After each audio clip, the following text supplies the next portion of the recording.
What if I told you that one of the most common things you experience every single day is also one of the most dangerous? Nope, I'm not talking about cars or chemicals. I'm talking about something you're probably hearing right now: noise.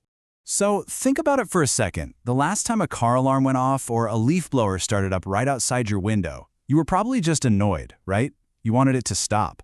But what if the real problem isn't just the annoyance? What if it's a full-on physical assault happening inside your ears? To really get this, we have to draw a line between two words: sound and noise. Think of it this way. Sound is just a neutral physical thing. It's a vibration in the air that our ears can pick up. But noise? Well, noise is what happens when that sound becomes unwanted, disruptive, and, as we're about to see, flat out destructive. Okay, so to understand why noise is so incredibly dangerous, we need to take a little trip. We're going to shrink way down and travel deep inside the human ear to see this delicate, amazing process of hearing, and unfortunately, just how easily it can all be broken. It's a stunning piece of biological engineering, really. Sound waves are caught, they're amplified by these tiny little bones, and then they're sent into this spiral, fluid-filled chamber. And this is where the magic happens. Inside, there are thousands of microscopic hair-like cells that literally dance to the rhythm of the vibrations. They're the translators, turning physical movement into the language our brain understands as sound. And these tiny, delicate dancers, well, they're the heroes of our story, and also the victims. And here's the absolutely terrifying catch.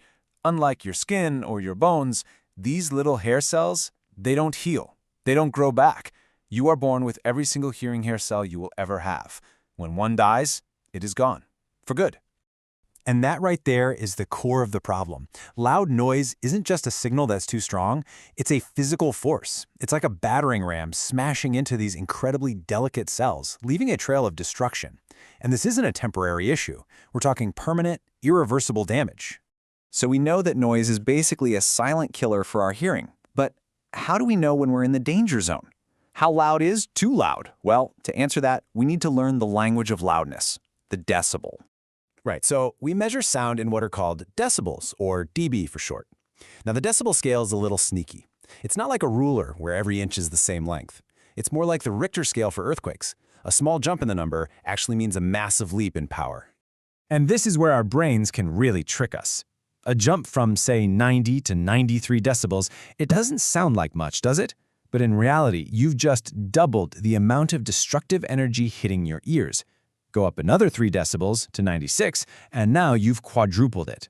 That tiny little number on the dial means a giant leap in danger. Let's put this into perspective. At around 30 decibels, that's a quiet whisper. A normal conversation is about 60. But once we hit 85 decibels, that's the point where you have to shout to be heard by someone just a few feet away. We have officially crossed the border into hostile territory for our ears. And at 140, we're in the war zone. A single loud bang at that level can cause immediate, painful damage. And hey, this isn't just theoretical. Governments and safety organizations have drawn a very clear line in the sand. In many places, the legal limit for a full 8-hour workday is 80 decibels. That is the officially recognized point where safe ends and at-risk begins. But here's the thing. The damage from all this noise doesn't just stop at your ears. Think of it like an earthquake. The epicenter is your hearing, for sure. But the shock waves travel throughout your entire body, causing all sorts of problems in places you'd never expect. You've probably heard of tinnitus, that maddening, constant ringing in your ears. But that's just a start. Noise also triggers your body's fight or flight response, jacking up your blood pressure and stress hormones. It can shatter your concentration, make you dizzy, and, in a really cruel twist, it can actually prevent you from hearing the very warnings and alarms that could save your life. Okay, so the problem is clear, it's serious, and it's widespread. But here's the good news: we are not helpless.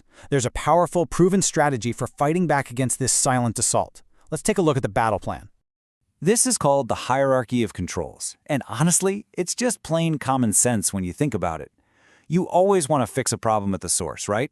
So the most powerful and effective solutions are at the top, and the weakest ones, the last resorts, are way down at the bottom. The goal is always to start at the top and work your way down. So, what does this actually look like in the real world? Well, before we even think about reaching for earplugs, we have to ask the big questions. First, can we just get rid of the noisy thing completely? If the answer is no, okay, can we replace it with something quieter? And if that's not possible, can we build a sort of fortress of silence around it with soundproofing or barriers? And this brings us to what might be the single most important takeaway here. Earplugs and earmuffs, they are not your first line of defense. They are your absolute last resort. Think of them as the emergency parachute you only use after you've tried everything else to fix the actual problem at its source. At the end of the day, really protecting our hearing isn't about one single magic bullet. It's about building a whole defense system. It starts with smart planning, making sure everyone is trained on the risks, and keeping an eye on our hearing health to make sure those defenses are actually working. So here's the bottom line. Your hearing is a precious, non-renewable resource. Every loud concert, every noisy job site, every moment you spend unprotected is chipping away at something you can never get back. Now that you know the danger and you know the solutions, the choice is yours. How are you going to protect it?